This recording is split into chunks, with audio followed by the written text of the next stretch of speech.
തീർച്ചയായിട്ടും അജിയും റാഫേൽ തട്ടിൻ്റെ നേതൃത്വത്തിലാണ് ഇവിടെ മുഖ്യ കാർമ്മികത്തിൽ ഈ പ്രാർത്ഥനാ കുർബാനകളെല്ലാം തന്നെ നടക്കുക. ഇവിടെ ആളുകളെല്ലാം തന്നെ വന്നുകൊണ്ടിരിക്കുകയാണ്. കൊച്ചിയെ സംബന്ധിച്ച് നമുക്കറിയാം, വലിയ ആഘോഷങ്ങളാണ് ഡിസംബർ ആദ്യവാരം തൊട്ട് തന്നെ ഇവിടെ തുടങ്ങിയിട്ടുള്ളത്.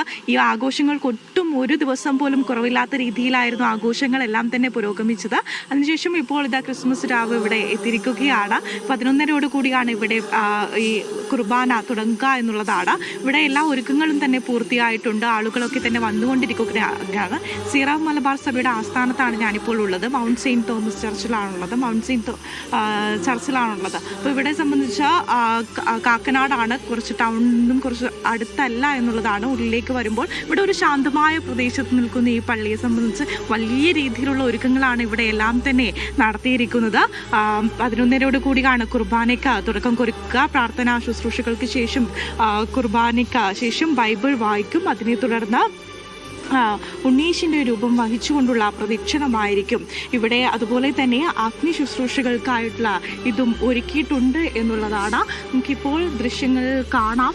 അഗ്നി ശുശ്രൂഷയ്ക്കായിട്ടുള്ള ഈ ഒരു കളം നമുക്കറിയാം അതെന്തിനു വേണ്ടിയിട്ടാണ് എന്നുള്ളത് നമുക്കറിയാം.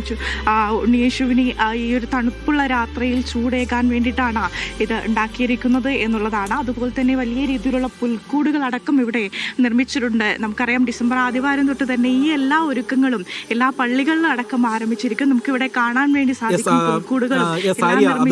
ക്രിസ്തുവിന്റെ ഓർമ്മയിൽ കളം എന്ന് പറയുന്നതല്ല, അത് ക്രിസ്തു ഉയർത്ത് എഴുന്നേറ്റു അതിനുശേഷം ജനന തിരുനാളിനായി ഒരുങ്ങുമ്പോൾ ദേവാലയങ്ങളിൽ കത്തിക്കുന്ന ഒരു പ്രത്യേക കുരുത്തോലയാണ്. അതായത് നമ്മൾക്കറിയാം, യേശുവിൻ്റെ ജനന തിരുനാളിന് മുൻപ് അദ്ദേഹം ഉയർപ്പിൻ്റെ സമയത്ത് ദേവാലയത്തിലേക്ക് പ്രവേശിച്ചപ്പോൾ, കഴുതപ്പുറത്ത് എഴുതി ദേവാലയത്തിലേക്ക് പ്രവേശിപ്പിച്ചപ്പോൾ അവിടെ കുരുത്തോലകൾ കൊണ്ടാണ് ആളുകൾ യേശുവിനെ ദേവാലയത്തിലേക്ക് പ്രവേശിച്ചപ്പോൾ വരവേറ്റത്. അപ്പോൾ ആ കുരുത്തോല ഉയർപ്പിൻ്റെ സമയത്ത് ഓശാന തിരുനാളിൽ വിശ്വാസികൾക്ക് കൊടുക്കും. ആ കുരുത്തോല വിശ്വാസികൾ ക്രിസ്മസിൻ്റെ സമയത്ത് ദേവാലയ മുറ്റത്ത്